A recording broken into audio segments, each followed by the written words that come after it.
Assalamualaikum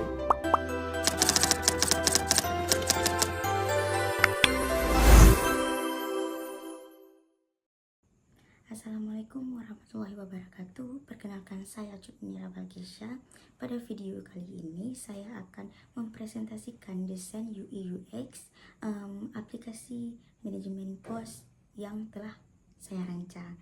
Nah, baik, langsung saja kita mulai ke halaman pertamanya ya. Nah, jadi di halaman pertama ini pengguna itu langsung masuk ke halaman loginnya. Nah, di halaman login ini nanti kita masuk dengan menggunakan email. Nah, setelah itu nanti kita harus memasukkan passwordnya. Nah, setelah datanya sesuai, pengguna dapat menekan tombol masuk untuk mengakses aplikasinya. Nah, seperti itu. Lalu, setelah loginnya berhasil, pengguna akan diarahkan ke halaman dashboardnya. Nah, ke halaman yang kedua.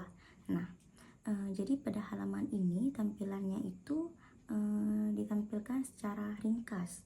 Nah, jadi yang ditampilkan hanya informasi penting saja seperti total kamar, setelah itu jumlah kamar yang terisi, jumlah kamar yang kosong, dan setelah itu juga pendapatan bulan ini. Nah, tujuannya itu agar pemilik kos dapat melihat kondisi kos itu secara lebih cepat gitu loh.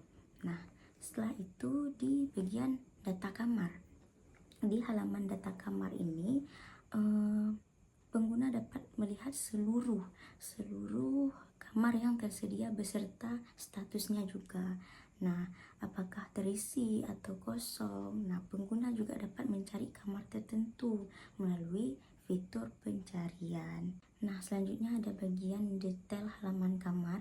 Nah, di sini itu untuk masuk ke halaman ini, jika nanti salah satu kamar ini dipilih, pengguna akan masuk ke detail halaman kamar di halaman ini.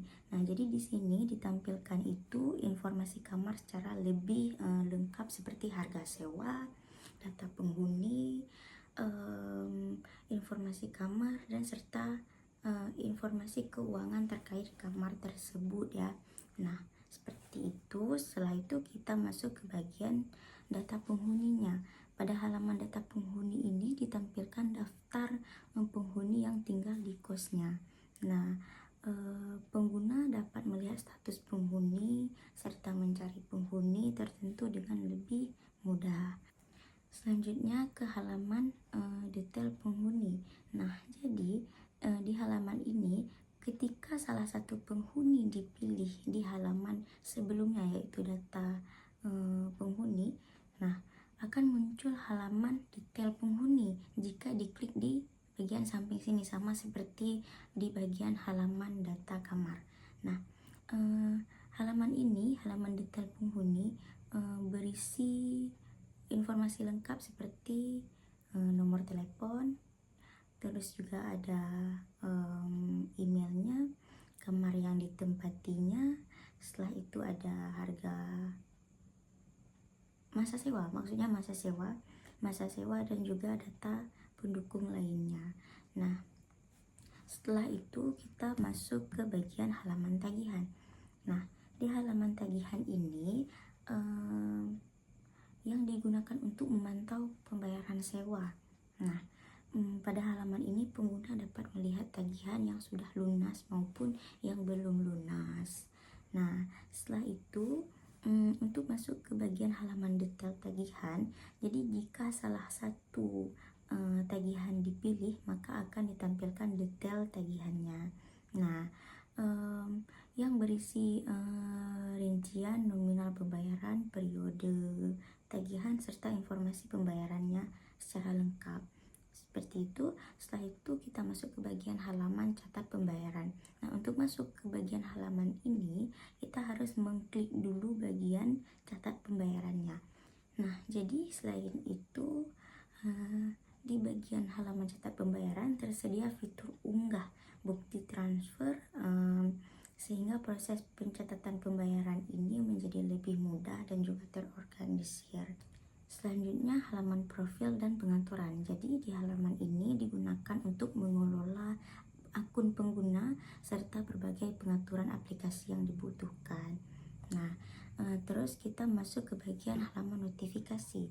Di bagian ini ditampilkan berbagai informasi penting seperti tagihan jatuh tempo, pembayaran yang diterima, penghuni baru maupun pemberitahuan lainnya.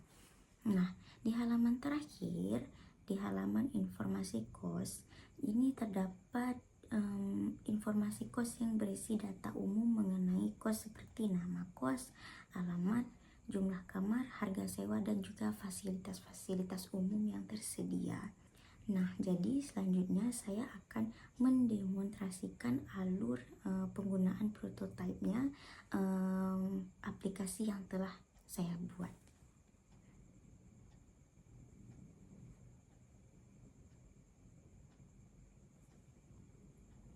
Nah, ini kita udah masuk ke bagian tampilannya. Nah, jadi di sini pertama pengguna itu masuk ke halaman bagian dashboardnya untuk melihat ringkasan data kos. Nah, jadi di bagian masuk itu nanti bisa diklik aja kalau misalnya data kita tuh udah dimasukkan. Nah, setelah itu di bagian ini pengguna dapat memilih menu untuk data kamar untuk melihat ketersediaan kamarnya. Nah, kita bisa langsung klik di bagian kamarnya. Jadi dia bakal otomatis muncul kalau prototipenya itu sudah nyambung. Nah, di sini kita bisa pilih aja, misalnya kita klik bagian Santoso. Nah, dia bakal muncul di bagian detail penghuninya. Setelah itu kalau misalnya kita mau balik lagi, kita bisa balik lagi ke halaman awalnya. Nah, selanjutnya pengguna juga dapat memantau pembayarannya